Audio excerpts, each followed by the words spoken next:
이 시간에는 체포 구속 적부 심사에 대해서 말씀을 드리도록 하겠습니다. 구속 적부심이라고 하는 것은 헌법 12조의 권리로 규정되어 있는데요. 누구든지 체포 또는 구속을 당한 때에는 적부의 심사를 법원에 청구할 권리를 가진다고 규정합니다. 이 체포 구속 적부 심사는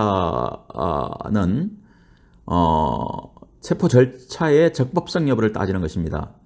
체포 구속된 피의자에 대하여 일정한 사람의 청구가 있을 때에 법원이 그 구속이 적법한지 여부와 구속을 계속할 필요가 있는지 여부를 심사해서 구속이 부적법 또는 부당하다고 판단되는 경우에는 피의자를 석방하는 것을 체포 구속 적부 심사 제도라고 합니다. 체포 구속 적부 심사 제도는 헌법 외에도 형사소송법에서 구체적으로 규정하고 있습니다. 이 체포 적부심하고 구속 적부심이 다릅니다. 구속되기 전에, 구속영장이 발부되기 전에 체포된 상태에서 적부심사를 하는 것을 체포 적부심사라고 하고요. 구속영장이 발부된 후에 다만 기소가 되기 전까지만 인정되는 것이 구속 적부심사입니다. 공소가 제기돼서 기소가 된 후에는 보석 청구가 가능하죠. 그래서 체포 적부심사, 구속 적부심사, 보석 청구를 갖다가 구분해야 된다고 봅니다. 이 체포 구속 적부심사의 청구권자는 체포 또는 구속된 피의자 또는 그 변호인, 법정 대리인, 배우자, 직계 친족, 형제 자매나 가족, 동거인 또는 고용주는 관할 법원의 체포 또는 구속의 적부심사를 청구할 수 있습니다. 여기서 청구권자로 동거인 또는 고용주가 규정되어 있다는 것을 참고하시기 바랍니다. 형사소송법 214조의 2 1항입니다. 다만 피의자가 아닌 사람이 청구하는 경우에는 피의자와의 관계를 소명하는 자료를 이를테면 가족관계 기록상 증명서라든지 주민등록등본 등을 신청서에 첨부해야 합니다. 이 체포구속 적부심사의 경우에는 간이기각이라는 제도가 있습니다. 법원은 체포구속 적부심사 청구가 다음 각호에 해당하는 경우에는 신문 없이 결정으로 청구를 기각할 수 있습니다. 청구권자 아닌 자가 청구하거나 동일한 체포영장 또는 구속영장의 발부에 대하여 재청구한 때, 공범 또는 공동피의자의 순차 청구가 수사방해의 목적임이 명백한 때, 이 결정에 대하여는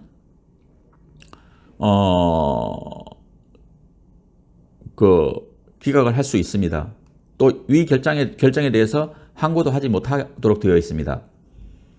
최근에 어떤 사안의 경우에 체포 구속 적부 심사를 갖다가 6번, 7번 했다는 얘기를 들었는데, 그것은 그 변호인들이 좀 뭔가 착오를 일으킨 게 아닌가 싶은 생각이 듭니다. 원칙적으로는 체포 적부 심사를 해서 기각이 됐을 경우, 즉 법원으로부터 석방되지 않았을 경우, 이런 경우에 또 다른 사유, 또 다른 새로운 증거가 발견됐다든지 다른 사유가 있었을 경우에 다시 청구가 하는 것은 가능하지만, 사정 변경이 없는 경우에 다시 청구하는 것은 현실적으로 결론을 달리하는 어떤 그런 결정을 받기가 어렵습니다.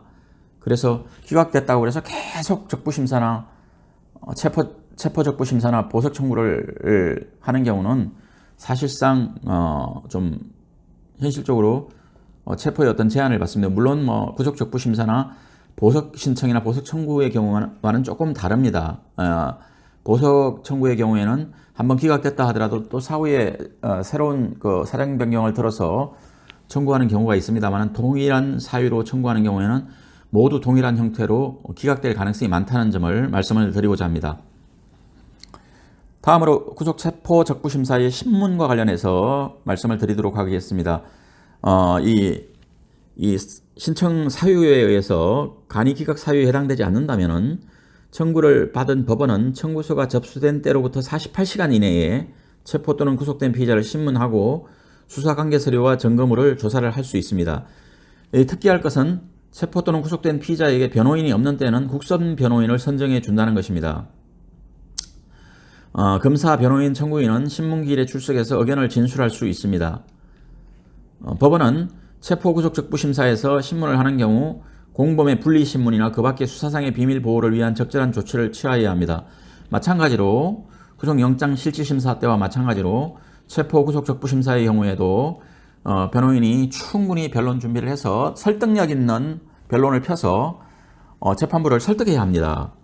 이미 구속이 된 상태고 체포가 된 상태이다 보면 일반적으로 재판부에서도 그 사정 변경, 그 구속 상태를 변경시키고 싶어 하지 않습니다. 왜냐하면 구속이 돼 있다는 것은 이미 구속영장 심사 단계에서 이 사람이 구속에 상당한 필요가 있다고 해서 영장이 발부되어 있는 상태이기 때문에 이미 영장을 발부한 판사와 달리 적부심사에서 석방을 시켜주는 경우는 이미 구속영장을 발부한 판사와 의견을 달리하는 형태의 결정을 하는 것이기 때문에 특별한 사정이 없는 한 그 영장을 발부한 판사의 견해와 달리 석방을 할 가능성은 그리 많지 않습니다. 그렇기 때문에 영장심사라든지 뭐 구속 적부심의 경우에는 유능한 변호인을 선임을 해서 충분한 변론 준비를 한 다음에 영장심사를 또 적부심사를 해야만이 좋은 결과를 얻을 수 있다고 말씀드릴 수 있을 것 같습니다.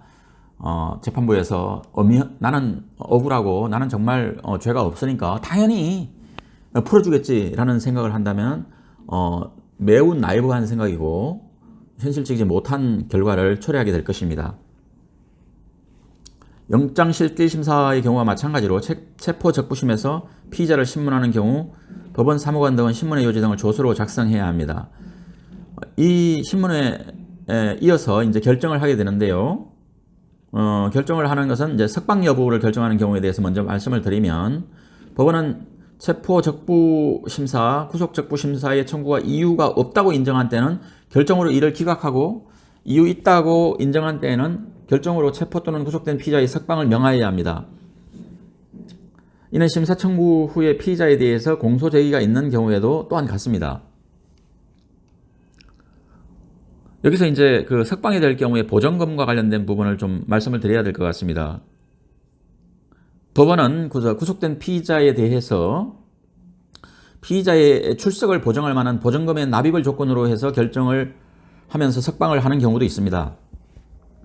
그래서 보전금 납입 조건부 석방 결정을 하는 경우에는 주거에 제한, 법원 또는 검사가 지정하는 일시 장소에 출석할 의무, 기타 적당한 조건을 부과할 수 있습니다. 그렇기 때문에 석방 결정이 어떤 조건에 따라서 부과됐는지를 잘 파악해야 되고 그 조건에 따라서 충실히 이 조건을 이행해야만이 다시 구속되는 것을 면할 수가 있습니다. 결론을 간단하게 말씀드리겠습니다. 체포 또는 구속 적부심사 결정에 의해서 석방된 피의자가 도망하거나 죄정을 인멸하는 경우를 제외하고는 동일한 범죄 사실에 관하여 재차 체포되거나 구속되지 못합니다. 형사소송법 214조의 3, 1항의 규정입니다. 보전금 납입 조건부로 석방된 피의자에 대하여는 다음 각 호의 1에 해당하는 사유가 있는 경우를 제외하고는 동일한 범죄 사실에 대해서 마찬가지로 재차 체포 또는 구속하지 못합니다. 같은 조 2항입니다. 예외사항이 있습니다. 도망한 경우, 도망하거나 죄정을 인멸할 염려가 있다고 믿을 만한 충분한 이유가 있는 때, 또 출석 요구를 받고 정당한 이유 없이 출석하지 아니한 때, 주거에 제한 기타 법원이 정한 조건을 위반한 때, 이런 경우에는 재차 체포 또는 구속될 수 있다는 점을 말씀드리도록 하겠습니다. 여기까지 하겠습니다.